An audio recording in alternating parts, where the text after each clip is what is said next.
Hello, and welcome to my first solo episode of Doing Big Things with Kamille. I am excited to do this because, I don't know, I like talking to myself a lot. But happy Black History Month. It's February. Did anybody else feel like January was like a very solitary month for them? Or was that just me? I mean, for one, I don't have like a ton of friends to begin with, but January for me especially felt very much like, okay, I'm alone. There are no plans to hang out with anyone. Therefore, I am alone with my own thoughts and I'm doing the things that I want to do within my house. Before, like, alone time, I always liked alone time, but alone time always kind of meant eventually spiraling, like getting stuck in my own thoughts. That's a hard word. Getting stuck in my own thoughts. And it just always felt like a negative thing for me overall. It felt like, dang, well, if I'm alone right now, that means no one likes me.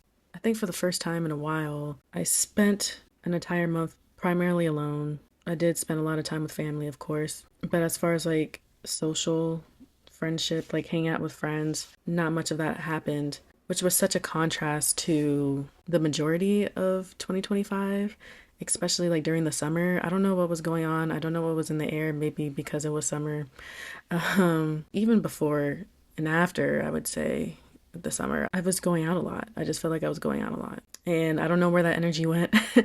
I think a lot of it had to do with just me growing apart from friends. But regardless, my point is coming from a period of time where I felt like I was going out a lot to this January being completely alone. It was like, okay, this is honestly refreshing. Also a little scary because it felt like I was really getting to sit with the consequences of putting boundaries up with my friends or ex-friends, and just like learning how to like not be in a relationship and talk to people dating wise, romantic wise. Because I also stopped talking to people the latter part of last year.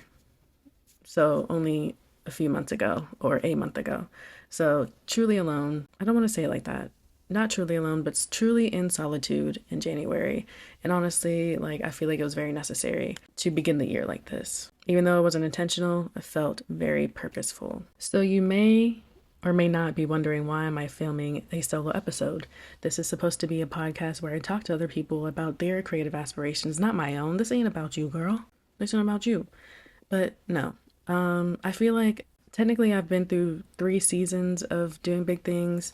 I deleted and I haven't refilmed a trailer, or like Spotify podcast has like an option where you can do like a trailer episode where I think it like just allows new viewers to like listen to it and get a overall like a gist of like what your podcast is going to be about. I had one before I rebranded it. I haven't refilmed it at all. So I feel like doing the solo episode is kind of my way of reintroducing myself and reintroducing the podcast and letting my listeners know who I am and what I've been going through. I don't know if this will be like a reoccurring thing because I don't want this podcast to be just about me. I have other things that are just about me and my opinions, such as my Substack. Please go follow me on my Substack at the MacBook Diaries. So yeah, I don't want this podcast to become about me, but I can see myself doing a few solo episodes here and there after like a roll out of other interviewing podcast episodes. If I'm being completely honest, I'm in a lull right now as far as like getting people to come onto my podcast. I mean, I haven't done a lot of outreach to begin with, so it's mostly due to me. Not that anyone's like saying no or anything, but I'm just like in a lull of like trying to figure out who I want next on my podcast, trying to be intentional with the people that I reach out to. I told myself I was going to be more audacious with my podcast, hence the last post on my Instagram. I want to be able to branch out with my podcast. I was more so talking to people that I went to school with, which is awesome and great, but I do want to reach different communities inside of Baltimore, outside of Baltimore, really, really outside of Baltimore. So like, that's my goal. I want to start reaching out to people who I fear may not ever answer while also like still reaching out to the people who I feel like would be interested. You know what I'm saying? Like, I want to be realistic in my approach, but I also want to be very idealistic because, again, I want this podcast to reach everybody, not just my immediate community. It's like applying to your dream school. It's like applying to college. You apply to some dream schools, but you also apply to the schools that you know that you'll get in, just so you can level out the outcomes, you know? So you're not like putting yourself in a position where you don't want to be in. Because if you just applied to all dream schools, then you're going to no schools in the case that you didn't get accepted to any of them. That's how I'm trying to approach my podcast. So, and I would love more people to approach me about being on the podcast. This was a lot easier for people to do when I was in college.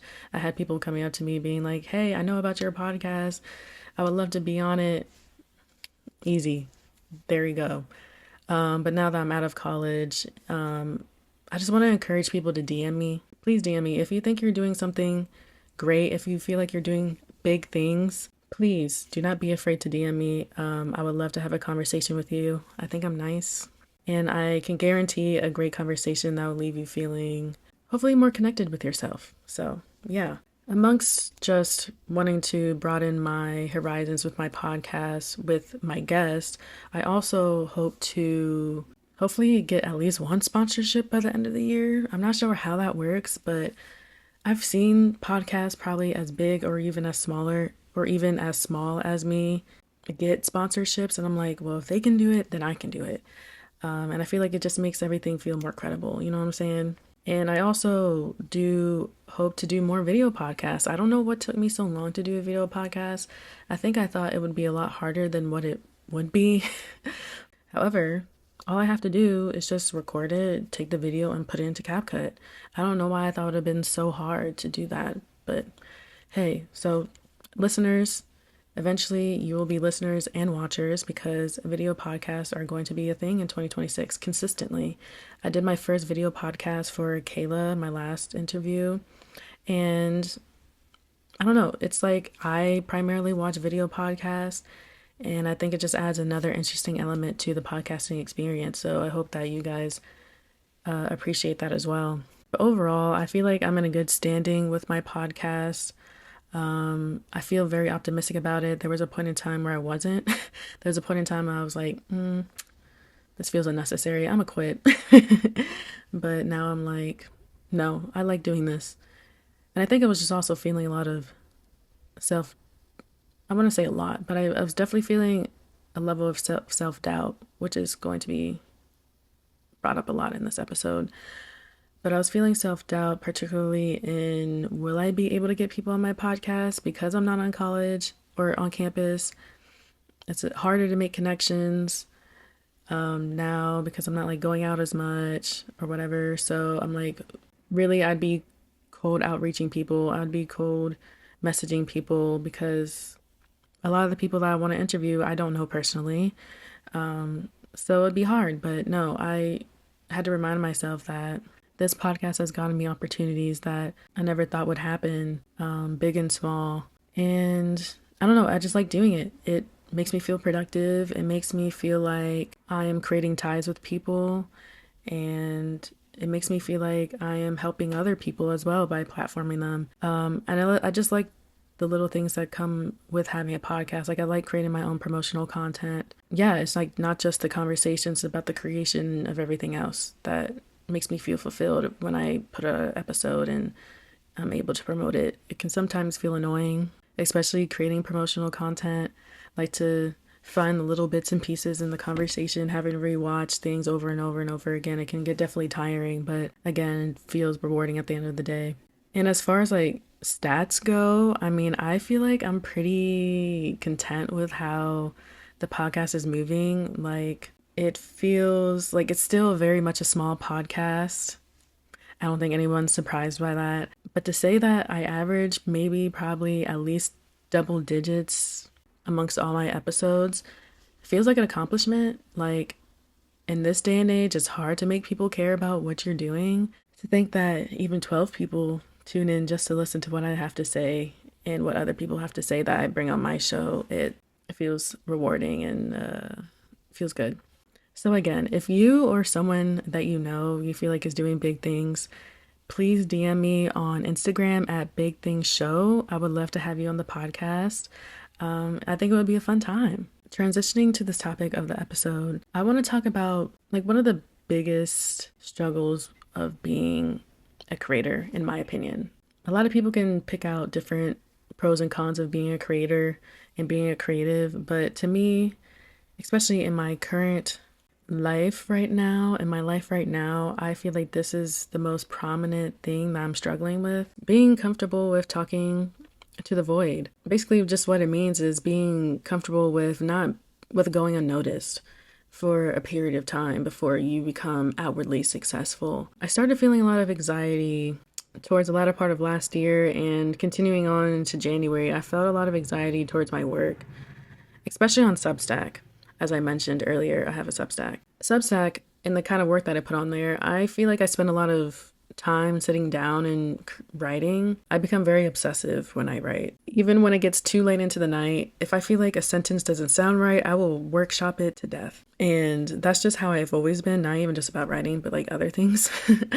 I will redo a dance 10,000 times over just so I can get it right, which is not really a good thing because, especially with dancing, sometimes you have to do it, be finished with it, and walk away and then come back to it. And usually that time away from it makes you better and it relaxes in your body for some reason. I don't know why that is. It's like when you go to sleep. I was told and I learned that sometimes studying right before you go to sleep is like the best time to do it because when you have that information before you go to sleep, right when you go to sleep, it solidifies the most recent information that you learned. I don't know if I explained that correctly, but whatever you watch, read before you go to sleep is usually going to be cemented through whatever through whatever sleep ways and wirings in your head. It just adds to the memorization of it for some reason. So I think that just like that relates to a lot of like the creative process. Sometimes you just have to go to sleep.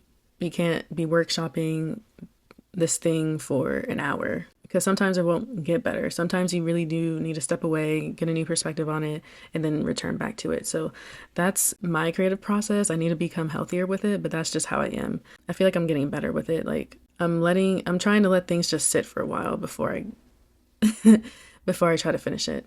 So with that, it's like I put a lot of like, I lose sleep over writing an essay. I post it and then it doesn't get like any engagement, right? And that is like not a good feeling. It's not a good feeling.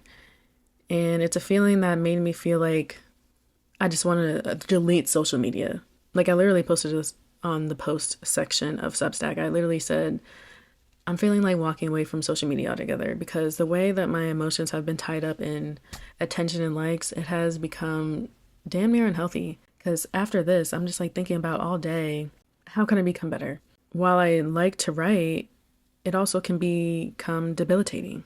So yeah, I found myself in a position of feeling very bad about myself, about my work. I felt like, well, I'm doing all of this to post something just for it to not get attention. It felt like, what the heck am I doing wrong? And it felt very personal. And I feel like when that kind of stuff starts to get personal, that's when it becomes unhealthy because it loses the fun. And again, you just start to self-doubt a lot. And I was doubting my own worth. I'm like, I must be someone interesting and I must be lying to myself because I'm thinking I'm posting the most interesting thing ever. Yet my stats are telling me different. My stats are telling me that no one freaking cares. And then the comparison aspect comes into play because I'm looking at all of these creators on Substack. I read their work and yes, it's amazing, but I'm like, I feel like my work is just as good as theirs, maybe even better.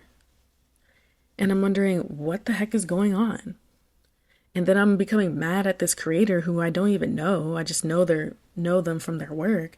I'm just like, well, F them. They don't deserve this.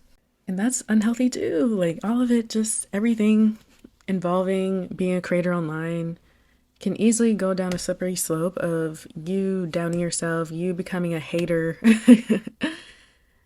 And because I feel like I've been putting out stuff on social media for years since I've gotten a phone.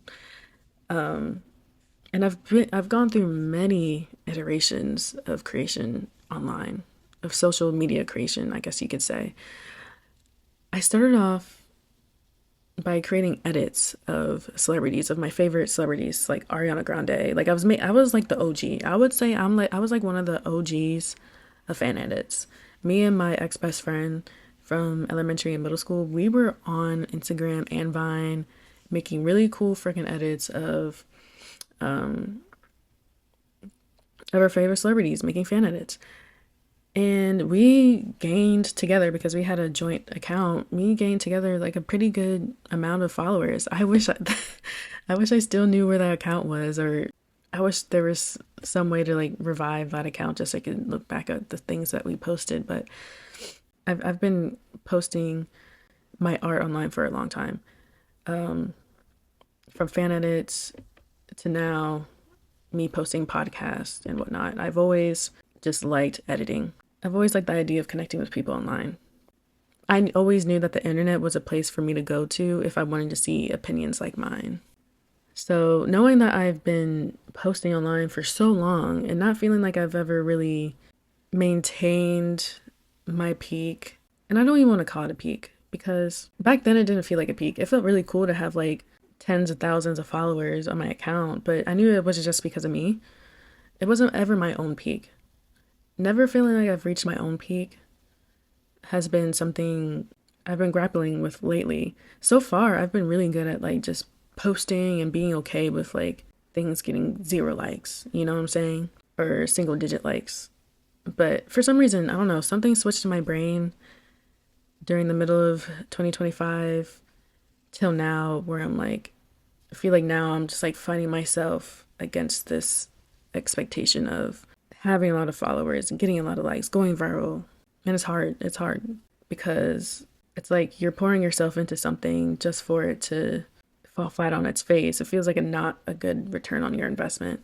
And that's why I deleted all of my YouTube videos except for my singing ones. And that was another iteration of my life. Like, I was posting a lot of singing things on social media. But yeah, that was like a part of my life where I only did that. And I feel like that was like semi-successful. Like, I had friends that were like really supporting me in that way. But I never like went viral for that. You know what I'm saying?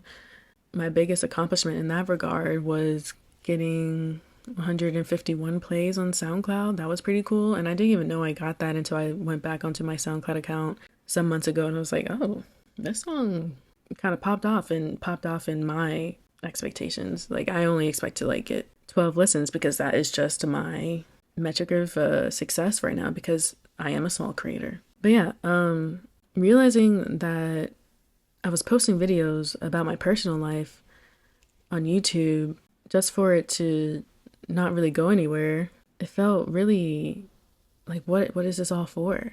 And then I think about how it would affect my actual personal life. See, I have a 9 to 5 job, and I still plan to work a 9 to 5. Like, I don't plan to like start a business anytime soon. But so I hope to climb the corporate ladder to an extent, because I'm not trying to go around the hamster wheel of like capitalism. But I do want to succeed. I want to get to a certain point where I feel like I'm living comfortably. And I feel like the things I was posting online, even though it wasn't like anything super salacious, I still felt like me posting about my breakups, the way I'm dating, and going into detail about that kind of stuff probably wasn't going to look good to a future employer. Granted, you know, the people employing me will probably be the millennials who were also posting their lives online, but just in the case that like society hasn't switched over completely and we still have boomers hiring off the expectation that you should look and act a certain kind of way even on social media, I don't want to jeopardize that. Although that might sound like, oh, I'm conforming or whatnot, whatever, maybe I am, but also didn't feel like the idea of deleting all my videos in case that happens didn't feel like such like a big loss. Having all my videos gone, even the one that got 12K views, it didn't feel like a big loss to have that off the internet, because then the fear of being perceived became overwhelming. And now I have that out the way. since all my videos are gone. And that fear really hit a point. I was going to say hit a breaking point, but that sounds kind of dramatic. But for the lack of a better term, that fear of being perceived hit a breaking point when a cousin of mine came to my mom. I wasn't there. She was visiting my grandma, and my cousin just so happened to be on the phone with my grandma. And so I guess, handed the phone off to my mom, and he was like, "Yeah, I know so much about your daughter." And this is because he follows me on Substack. So he's like telling my mom like, "Yeah, I know that she was heartbroken and that she's dating." And it's like hearing that back, I'm like, "Oh, that's gross." Like first off, that's irritating because why are you talking about my work as if it's like some kind of tea or like you got an upper hand on information on my mom? That's weird. And two, it's like, I don't know, like I'm putting this stuff out not for it to be used as tea. I'm putting this stuff out to give perspective, to share my perspective on how I view the world and hopefully find people that connect to it. I'm not posting it for people to gossip about me. But I had to realize like that's just like what comes with posting your life online. So that made me feel even more uncomfortable with the idea of posting online. Like not only was I posting about my personal stuff online and not getting millions of views, I was posting this stuff online, getting below average views, and then having people talk about me behind my back. I was looking at my work and posting online in a completely different lens than what I've ever had. Because before, when I was younger, I didn't give a crap about what people thought about me. But all of this just like kind of culminated into like this fear of like, this is not worth it. If I'm going to post and not reap any benefits from it, whether that be financial, engagement, whatever, I don't want to have it.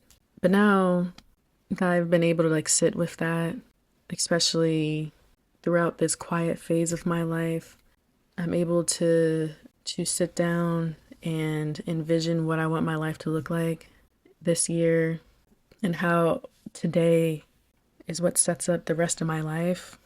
I understand that all of this comes with a little bit of sacrifice, and it's worth it if it's something that you love and enjoy.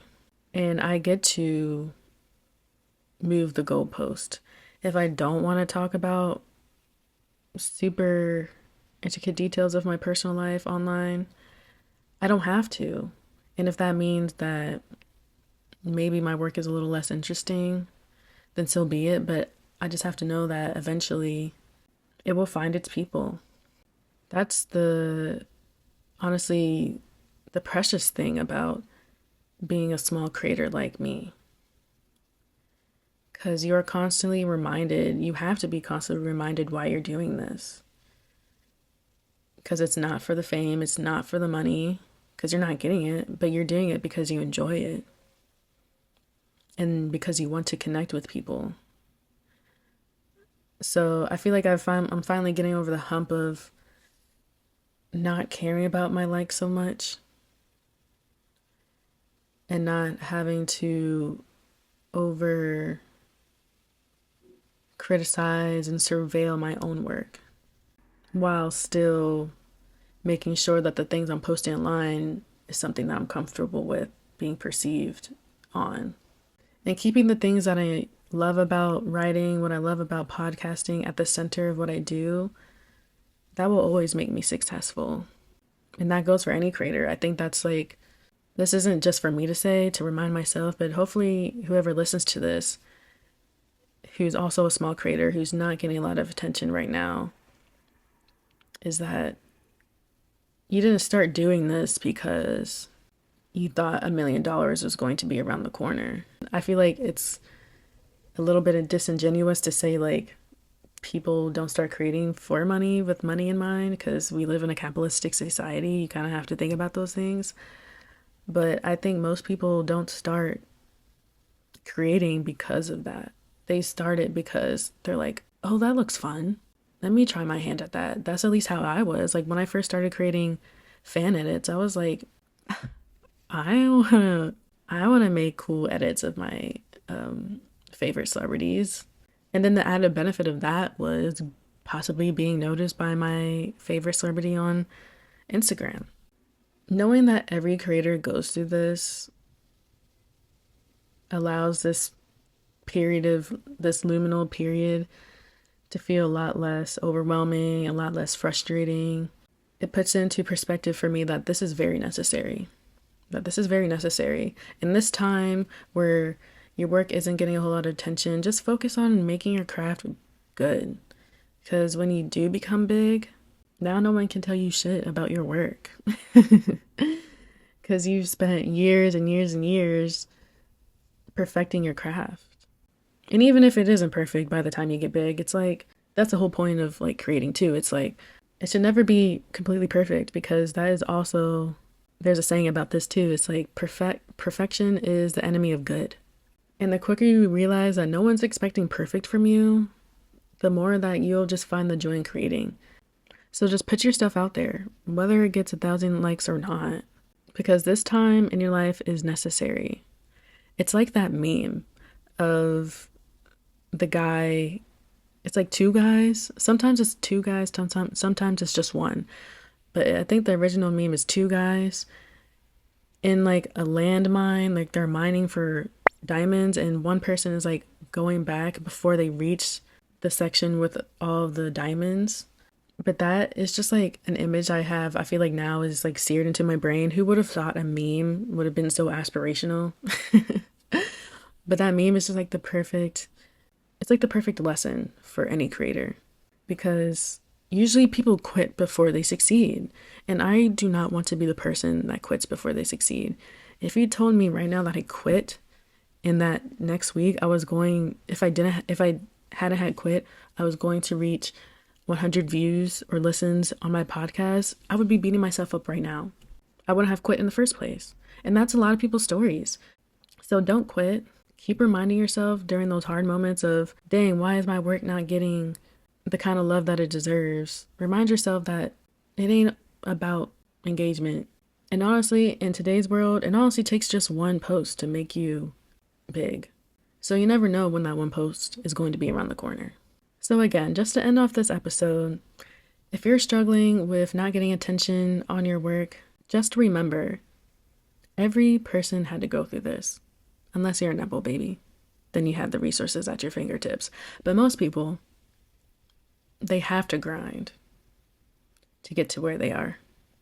So I'm going to leave you off with some examples of people who didn't succeed until later in life. Samuel L. Jackson, famous at 40. I don't think I've seen the man younger than 40. I've only known him as a 40-year-old. I've only known him as an old person. Same with Morgan Freeman. Victoria Monet. She got her first hit when she was like 35. And she's been working in the industry since she was a teen, I think. SZA. I feel like SZA isn't talked about enough in this conversation. I have seen things about Victoria Monet and her age, but SZA, I feel like she's gone under the radar as far as like who succeeded later in life. She had her breakthrough album, Control, in 2017. She was 28 when that came out. It's never too late. Jay-Z. Jay-Z didn't have his first breakthrough until he's 28. So yeah, I hope you guys enjoyed this episode. This was kind of a rough one to film. I got interrupted in the middle of it, and it kind of threw off my whole flow. I can't wait to get my own place. But no, I'm glad I pushed through and I finished it. And now I'm going to go wash my hair. So I can't wait to talk to you guys again. And I hope you guys are here for the long run with me.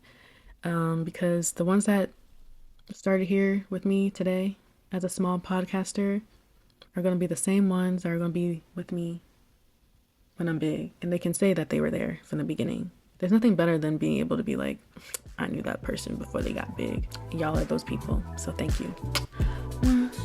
Bye.